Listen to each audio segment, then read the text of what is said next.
In this video, we're going to look at the learning target. I can solve a quadratic equation using any method.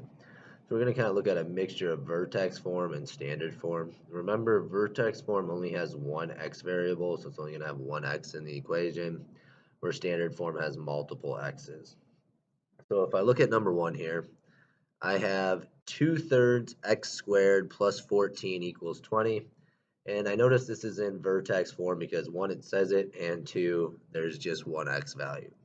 So if anytime I have just one x value being squared like this, I want to get that part of the equation by itself. So I'm going to minus 14 from both sides. That's going to give me 2/3 times x squared equals 6. I then can multiply by 3, get 2x squared equals 18, divide by 2, and I'll get x squared equals 9. And then to get rid of the square, you can just take the square root of both sides. Now remember, when you take the square root of both sides, that's really going to give you two answers. And one of them is going to be positive 3, and the other one's going to be negative 3. So we normally do a plus and minus to show that.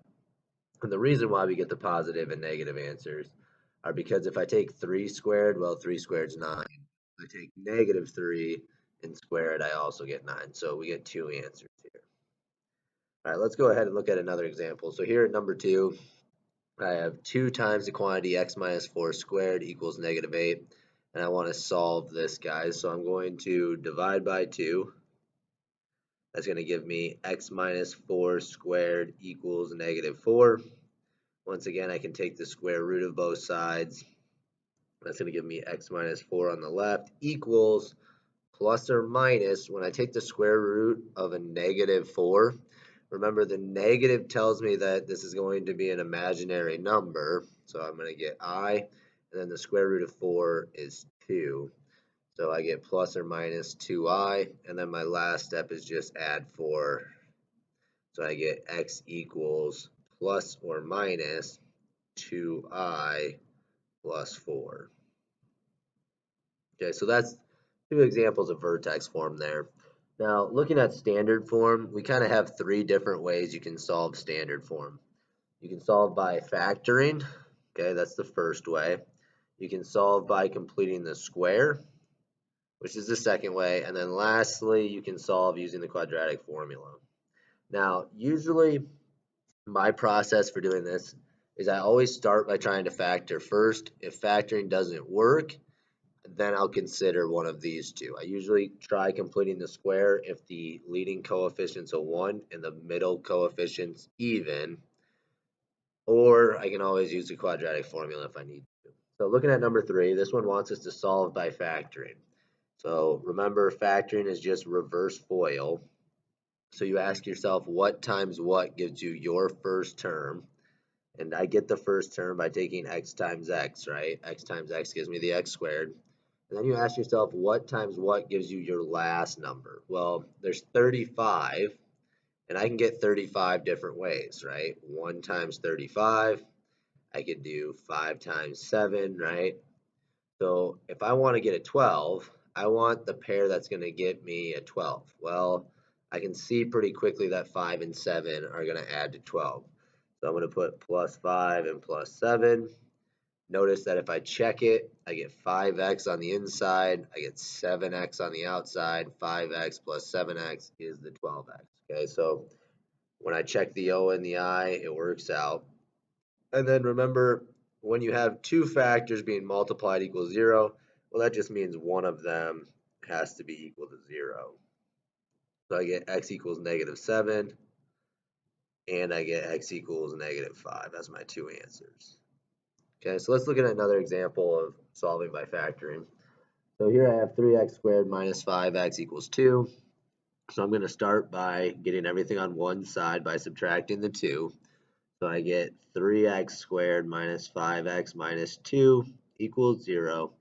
And then I just simply factor this left-hand side. So once again, what times what gives me the first term? Well, that's 3x and x.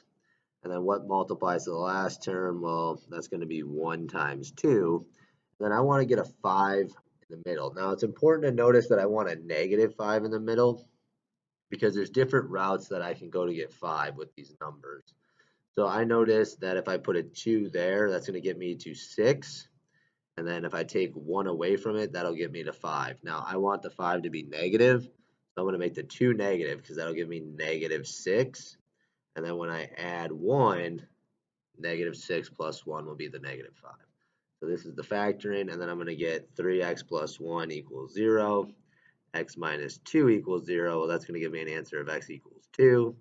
And if I solve this guy in my head, I'm minusing 1, so I'm going to get a -1, and then dividing by 3. So I get -1 divided by 3, or -1/3, equals x for the second answer. All right, let's go ahead and look at the last two problems here. So solving by completing the square. In standard form, if I have a quadratic like this and it won't factor, that's when we think about completing the square. And once again, we use this when the a is 1 and the b is even. Okay, you start by getting rid of the last number. So I'm going to add 11. That cancels it. And that gives me x squared plus 6x equals 11. Now you'll notice I left a space here, and that's because I want to add a number that will allow me to factor. But if I add it to this side, I have to add it to the other side. Now, the way I get this number is I take the middle term, I cut it in half, so half of 6 is 3, and then you square that number, so you get 9. Okay, so half the middle squared gives us the 9. Well, if I combine the right side, that's just going to be 20, and now I can factor the left side.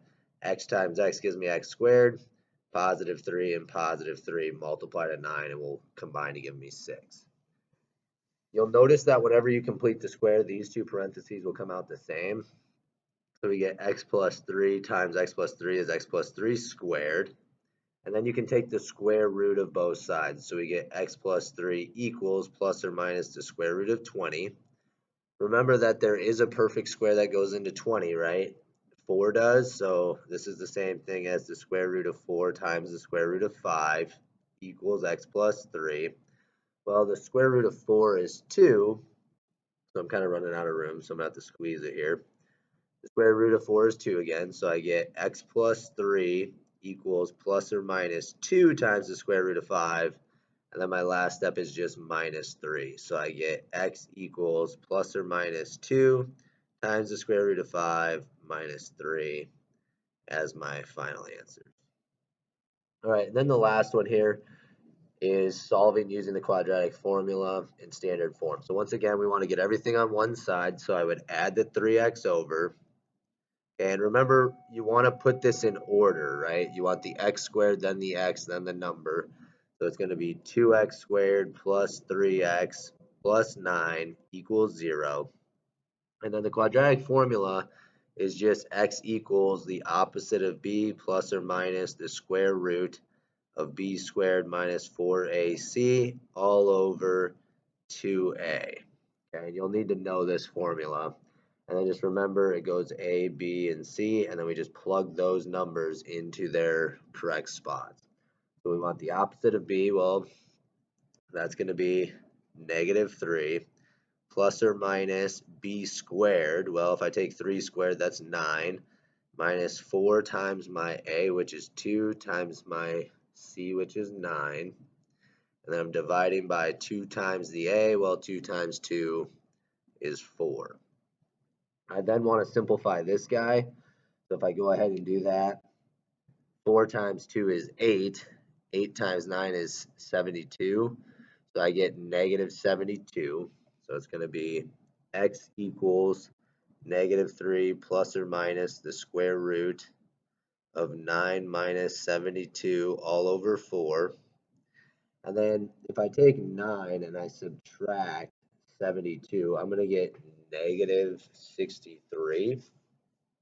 So this is going to be x equals -3 plus or minus the square root of -63 divided by 4. And then remember, there's a perfect square that goes into -63, and that's 9, right? 9 goes into -63, and it goes in 7 times. So I can rewrite this guy. And like I said, I'm running out of room, so I'm going to move to the back side. So we had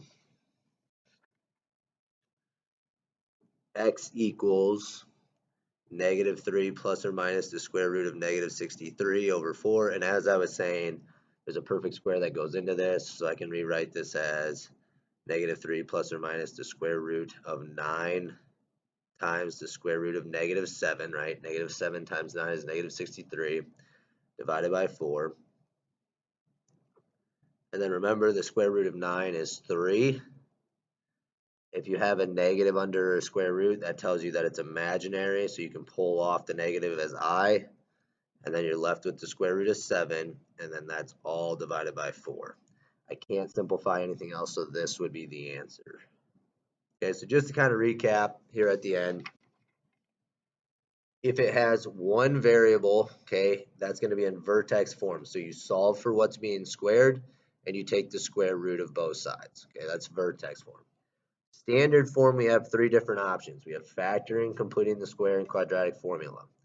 Now, normally, I always try to factor and solve it first. It's the easiest and quickest way to get the answer. If factoring doesn't work, then I have two options. Quadratic formula, which will always work, or I can complete the square when the a is a 1 and the middle number is even. Okay, so those are the three ways you can solve a standard form equation.